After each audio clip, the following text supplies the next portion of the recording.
ଯାଜପୁର ଜିଲ୍ଲାର ଦାନଗଦି ଠାରୁ ଆରମ୍ଭ ତିର୍ଜଙ୍ଗା ଭଳି ଗୋଟିଏ ଗାଁରୁ ଏ ଜୟଯାତ୍ରା ଆରମ୍ଭ ହୋଇଥିଲା।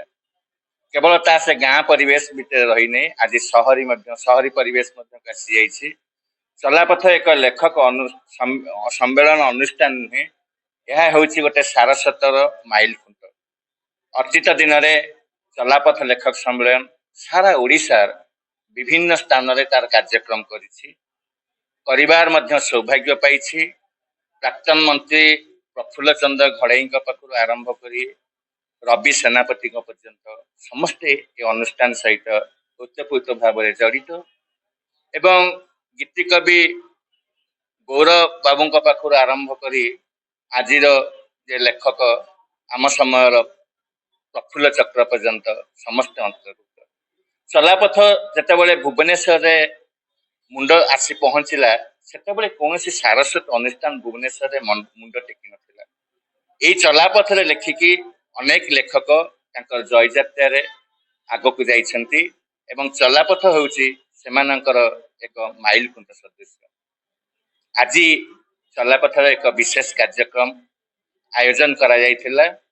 ରଥଯାତ୍ରାରେ ପ୍ରଭୁ ଜଗନ୍ନାଥ ଯେତେବେଳେ ମନ୍ଦିରରୁ ମାଉସୀ ମା ମନ୍ଦିରକୁ ବିଜେ କରିଛନ୍ତି, ରତ୍ନ ସିଂହାସନରେ ଅବତାରଣା କରିଛନ୍ତି, ସେତେବେଳେ ଚଲାପଥ ରାଜଧାନୀର ଏକ ପ୍ରେକ୍ଷାଳୟରେ ତାର ଗୀତିକବିତାର ଆସର ସହିତ ଆଲୋଚନା ଚକ୍ର ଏବଂ ପୁସ୍ତକ ଉନ୍ମୋଚନ କାର୍ଯ୍ୟକ୍ରମ ରହିଛି।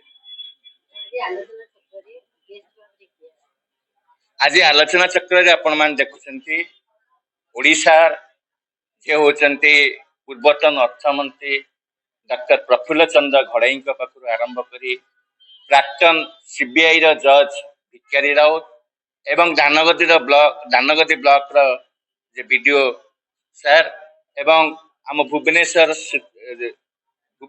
ଜଣେ ପ୍ରଶାସନିକ ଅଧିକାରୀ ଏବଂ ପ୍ରାକ୍ତନ ପ୍ରଶାସନିକ ଅଧିକାରୀ, ଏମାନେ ସମସ୍ତେ ଆଜି ଏ କାର୍ଯ୍ୟକ୍ରମରେ ଯୋଗ ଦେଇଛନ୍ତି ଏବଂ ଓଡ଼ିଶାର ବିଭିନ୍ନ କ୍ଷେତ୍ରରୁ କବିମାନେ କବିତା ପଢ଼ିବା ପାଇଁ ଆସିଛନ୍ତି ଏବଂ ବିଶେଷ ଆକର୍ଷଣ ଆଜି ଥିଲା ଏ ମଞ୍ଚରେ ଯେ ସୁଦୂର ବାରିପଦାର ଯେ ସ୍ୱାଧୀନତା ସଂଗ୍ରାମୀ ପ୍ରସାଦ ମହାନ୍ତିଙ୍କର ସହଧର୍ମିଣୀ ବିରଜା ଦେବୀ ଆଜି ଏଠି ପହଞ୍ଚି ସେ କବିତା ପାଠ କରିବା ସୌଭାଗ୍ୟ ପାଇପାରିଛନ୍ତି। ଏହା ହେଉଛି ଚଲାପଥର ଜୟଯାତ୍ରାର ଏକ ମାଇଲ ଖୁଣ୍ଟ।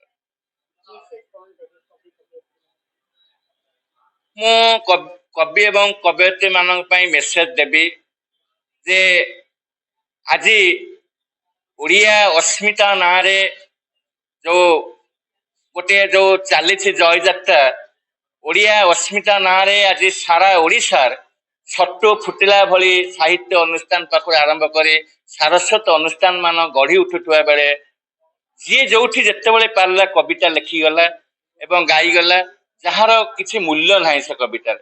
ଆପଣମାନେ ଅତୀତ ଦିନକୁ ଚାଲି ଯାଆନ୍ତୁ, ଦୀନକୃଷ୍ଣଙ୍କ ପାଖକୁ ଚାଲି ଯାଆନ୍ତୁ ବା ଯେତେବେଳେ ଅତୀତରେ ଯୋଉମାନେ ଭାଗବତ ଲେଖିଛନ୍ତି, ମହାଭାରତ ଲେଖିଛନ୍ତି, ସେ ବାଣୀର ଯୋଉ ଧାରା, ସେ କବିତାର ଯୋଉ ଧାରା ଥିଲା ତାହା ଆଜି ନାହିଁ। ମୁଁ ନୂତନ ପିଢ଼ି ମାନଙ୍କୁ ଅନୁରୋଧ କରିବି ସୁନ୍ଦର ଭାବରେ ଲେଖା ଲେଖନ୍ତୁ ଏବଂ ତାହା ସମାଜ ପାଇଁ ଗୋଟେ ପ୍ରତିଫଳିତ ହେଉ। କିନ୍ତୁ ବଡ଼ ଦୁଃଖ ଆଉ ପରିତାପର ବିଷୟ, ଯୋଉ ଲକ୍ଷ୍ମୀ ପୁରାଣ ଘରେ ଘରେ ପରିଚିତ, ତାକୁ ଆମ ସରକାର କହୁଛନ୍ତି ତାର ଢାଞ୍ଚା ବଦଳେଇ ଦେବେ। କଣ ମୁଁ କିଛି ବୁଝିପାରୁନି ଓଡ଼ିଆ ଅସ୍ମିତା ନାଁରେ କଣ ଚାଲିଛି ବର୍ତ୍ତମାନ। ମୁଁ କଣ କାହାକୁ ବିରୋଧ କରିବା ପାଇଁ ଚାହେଁ ନାହିଁ। ମୁଁ ମା ମାଟି ମାତୃଭାଷାକୁ ଭଲ ପାଏ, ମୁଁ ବି ମଧ୍ୟ ଗାଁର ଜଣେ ଯୁବକ। ତେଣୁ ଯାହା ହେଉଛି ତାକୁ ବୁଦ୍ଧି ବିଚାରିକି କରାଯାଉ ଏବଂ ମୁଁ ଭାବୁଛି ମୋ ମତରେ ଲକ୍ଷ୍ମୀ ପୁରାଣକୁ ଯାହା ଅଛି ସେଇଆ ହିଁ ରହୁ, ସେଇ ଢାଞ୍ଚାରେ ହିଁ ଚାଲୁ। ଯେତେବେଳେ ଗାଁରେ ଝିଅଟେ ବହୁଟେ ସେ ଲକ୍ଷ୍ମୀ ପୁରାଣକୁ ପଢ଼େ, ସେତେବେଳେ ହୁଳହୁଳି ଏବଂ ଝୋଟି ଚିତାରେ ଯେତେବେଳେ ଗାଁ ଦାଣ୍ଡ ମହକି ଉଠେ, ତାହା କଣ ଆଉ ହେଇପାରିବ ଯଦି ତାକୁ ପରିବର୍ତ୍ତନ କରି ଦିଆଯାଏ? ଏହା ହିଁ ହେଉଛି ଆଜି ମନର ଗୋଟେ। ମୁଁ ହଉଛି ହଳଧର ଧୀର, ବୃତ୍ତିରେ ସାମ୍ବାଦିକ, ପ୍ରବୃତ୍ତିରେ ସାହିତ୍ୟିକ। କଳା ସାହିତ୍ୟ ସଂସ୍କୃତିର ବିକାଶ ପ୍ରଚାର ପ୍ରସାର ଲାଗି ସମର୍ପିତ ମୋର ଜୀବନ।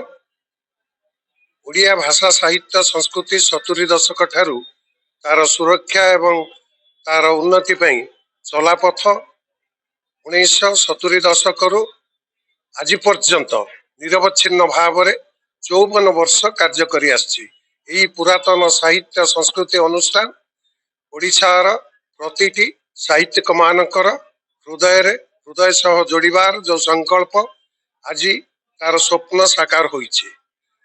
मु भाबुछि प्रतिटी मनीष मनरे जदि भाषा साहित्य ज्ञान न आसे ताहला आमर ओडिया अस्मिता किभଳି भावरे बंचिबो। ओडिया अस्मिता को आमे बंचाइबा पई ओडिया अस्मिता ओडिया माटी ए माटी मा पानी पवन को आमे बंचाइबा पई आमर किछि समर्पण भावर आवश्यकता रहिछि।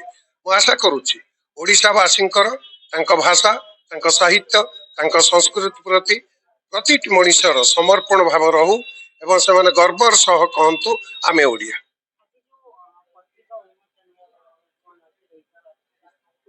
से पुस्तकटी लिखिछंती आमर प्राक्तन विचारपति विकार चरण राउत। से जने साहित्य साधक समाज साहित्य संस्कृति प्रति तांकर अवदान रहिछि तेणु तांकर पुस्तकटी आज एठी उन्मोचित होइछि। मोर मुख्य उद्देश्य होउछि जो माने कविता लिखुछंती जो माने सारस्वत भंडार को अवदान दउछंती साहित्य प्रेमी जो माने एकत्रित करिकी साहित्यिक मानकर विकास केमिति हबो लोकायत प्रतिभा विकास होई परिबो सृजनशीलता के वृद्धि पाई परिबो ये गोटे दिग। अन्य दिग होउछि ओडिया भाषा जो ओडिया कहूथबा ओडिया भाषा भाषी लोक जो ओडिशा राज्य गठन होइथिला ओडिया भाषा क्रमे क्रमे ये यार सुरक्षा पर प्रश्नवाची सृष्टि होउछि। भाषा केमिति बंची रहू भाषा केमिति समृद्ध हो रुधिमंत हो रुचिमंत हो ओडिया भाषा प्रति लोक मान सम्मान श्रद्धा केमिति बढ़ू ये हूँ द्वितीय उद्देश्य कार्यक्रम करुछि चली भुवन वर्ष है। आज ये गोटे विशेष परिषद विशेष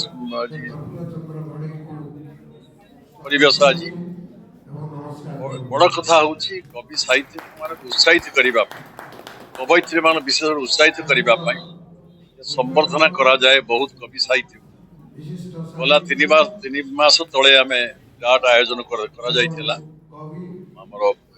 सूचना भवन ठारे जो मैंने बाकी रही जाइए प्रतिभा माने संबोधित करा मूल लक्ष्य भाषा केमिति समृद्ध हो भाषा प्रति श्रद्धा केमिति बढ़ू सर्वोपरि सारस्वत भंडार साहित्य कवि मान अवदान वृद्धि पाऊ ये सब कथा जो उद्देश्य जन्म नहीं तार सार्थक करने आयोजन आज सफल होती बहु संख्यार कवि कवयित्री ओडिशार विभिन्न अंचल सब धन्यवाद विशेषकर जाजपुर जिलार साहित्यिक मान देखुची बेसी आछन जगार चकाडोर जन्म जेहेतु जाजपुर जिले में दानगदी जन्म नहीं जाई हो कवि कवयित्री मान उत्साह देवाई नवा उत्पादन देवाई ये आयोजन करा आयोजन आज सफल विकारी चरण राउत रिटायर्ड सीबीआई जज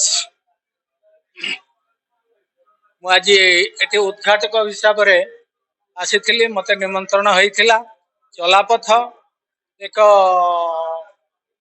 दीर्घ दिन पत्रिका एवं साहित्य साधन चलापथर भूमिका गुरुत्वपूर्ण रही एवं यह भाषा साहित्य संस्कृति को उज्जीवित करने सर्वदा चेष्टित तेणु भाषा साहित्य तार संग्राम जारी रही भाषा साहित्य संस्कृति आमे बंचाई रखा हेले आमको संग्राम करने को पड़ो एवं भाषा साहित्य आमर निश्चित बंचिले आमे बंची परिबा। भाषा आमर साहित्य कह जाए होउची समाजर दर्पण आमे समाज रे जो किछि लेखा बाहरुची से निश्चित भावे जनकर भावनार प्रतिफलन तेणु साहित्य को बंचाइबा को पड़िबो। साहित्य आम जीवन में समृद्धि आनीदब एवं आउ सबुठो दुखद कविता होउछि श्रेष्ठ कविता पीवी सिली जेमती कहते जे sweetest songs are those that tell of a saddest thought तेणु आउ कवितार संज्ञा देवाक जाई विलियम वर्ड्सवर्थ कहले spontaneous outflow of human feelings recollected in a tranquility अर्थात ସ୍ୱତଃପ୍ରତ ଭାବେ ଯୋଉ ଭାବଶ୍ୱାସ ସୃଷ୍ଟି ହଉଛି ତାକୁ ନିରବରେ ସ୍ମରଣ କରିବା ହଉଛି କବିତା। ତେଣୁ ତାହାରି ଉପରେ ଆଜି ଆମର ଏଠି ଅନେକ ସାରସ୍ୱତ ସାଧକ ଏକତ୍ରିତ ହେଇଛନ୍ତି ଏବଂ ସେମାନେ ତାଙ୍କର ଉତ୍କୃଷ୍ଟ କବିତା ମାନ ସବୁ ଏଠି ଆବୃତ୍ତି କରିକିରି ସମସ୍ତଙ୍କୁ ଚମତ୍କୃତ କରିଛନ୍ତି ଏବଂ ଏହି ସାହିତ୍ୟ ଆସର ବିଭିନ୍ନ ପ୍ରାନ୍ତରରେ ଚଲାପଥ କରି ଆସୁଛି। ଓଡ଼ିଶାର ଖାଲି ଭୁବନେଶ୍ୱର ନୁହେଁ, ରାଜଧାନୀରେ ନୁହେଁ, ବିଭିନ୍ନ ଜାଗାରେ କରି ଆସୁଛି ଏବଂ ଆମର ଏଇ ଭାଷା ଓଡ଼ିଆ ଭାଷାର ସ୍ଥାନ କିଛି କମ ନୁହେଁ। ସମଗ୍ର ବିଶ୍ୱରେ ୱିକିପିଡିଆ ଅନୁଯାୟୀ 7151ଟି ଭାଷା ଅଛି। ତା ଭିତରୁ ଓଡ଼ିଆ ଭାଷାର ସ୍ଥାନ 32ତମ ସ୍ଥାନରେ ରହିଛି ଏବଂ ଭାରତରେ ଯୋଉ 461ଟି ଭାଷା ସ୍ୱୀକୃତି ପ୍ରାପ୍ତ ଭାଷା ରହିଛି ତା ଭିତରେ ଓଡ଼ିଆର ସ୍ଥାନ ହଉଛି 10ମ ସ୍ଥାନ। ତେଣୁ ଭାଷା ଓଡ଼ିଆ ଭାଷା କେବେ ହେଲେ ମରିଯିବ ନାହିଁ। ସେତେବେଳେ କହିଥିଲେ ଆଉ ଆମର କୀର୍ତ୍ତି ଭଟ୍ଟାଚାର୍ଯ୍ୟ ଯେ ଆଉ ଓଡ଼ିଆ ଏକ ଭାଷା ନୁହେଁ, ଏ ବଙ୍ଗଳାର ଉପଭାଷ। ଏଟା ମିଥ୍ୟା। ଏଟା ମିଥ୍ୟା ବୋଲି ପ୍ରମାଣିତ ହେଇଛି। ଓଡ଼ିଆ ଭାଷା ସେ ପ୍ରତିଷ୍ଠିତ ହେଇଛି ଏବଂ ସିଏ ବଞ୍ଚି ରହିବ।